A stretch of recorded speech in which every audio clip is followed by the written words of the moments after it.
Hello, welcome to the Daily Bible Podcast. My name is William Hemsworth. Thank you so much for joining me for today's show. Well, today we're going to continue on in Matthew chapter 12. We're going to look at verse 46 today. But before we delve in, I just have a quick housekeeping item. My family and I are going to go on a family vacation tomorrow, which would be June 17th. And so there won't be any shows until June 27th. So just wanted to let you all know that in case you're wondering what is going on with the show. Just a short break because we're on vacation, and I just really don't want to take all the equipment that I'm going to need to do the show with me. So that's the quick housekeeping item. So let's get to it. Matthew chapter 12, verse 46 says, "While he was still speaking to the people, behold, his mother and his brethren stood outside, asking to speak to him." So Jesus is talking to the Pharisees, and then, Mary, Virgin Mary, and his brethren come to him. So who are these brethren? We know who Jesus' mom is. We know who Mary is. We see her in Scripture. Who are these brethren?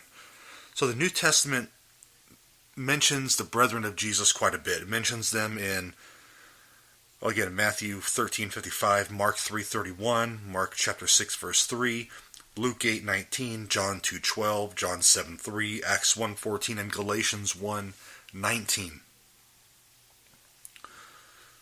However, the church has taught from the beginning, since the apostolic times, that Mary remained a virgin throughout her whole life. She was a perpetual virgin, and the church fathers also attest to this.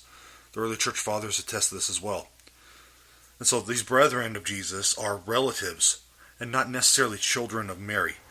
And so there's four things to support this. One, that these brethren are never called the children of Mary, although Jesus himself was. And Jesus was called the child of Mary in John 2:1, John 19:25, Acts 1:14. Secondly, two names mentioned, those of James and Joseph, are sons of a different Mary in Matthew 27:56 and Mark 15:40. Third point is that it's very unlikely that Jesus would entrust his mother Mary while he's hanging on the cross to the Apostle John if he had other brothers or other siblings around. This would actually be contrary to Jewish law. And we see that in John 19:26-27. And then fourthly, the word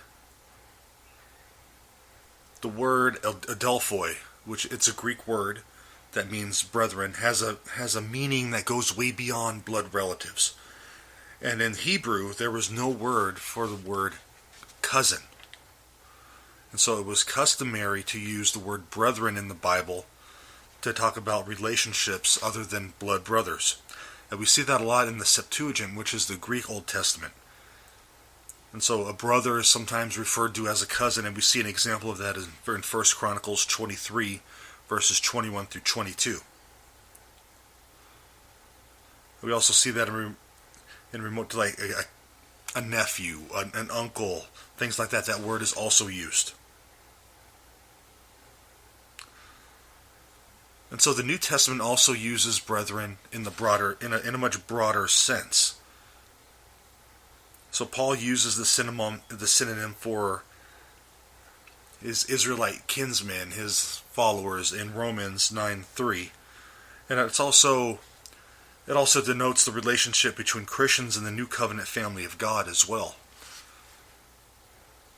So it's kind of an explanation on this verse on who the brethren of Jesus may be. And there's also an old tradition in the early church that these brethren could have possibly been children of Joseph from a prior marriage before he married Mary. So that's kind of an explanation on that verse. Hope it was helpful. A lot to dig into. There's a lot written about that, actually, especially in the early church, attesting to the virginity of Mary extending beyond Jesus' birth. So check it out for yourself. God bless you. Thank you for joining me on this edition of the Daily Bible Podcast. And remember, the next show will be June 27th. God bless you guys. Thank you for listening. God bless.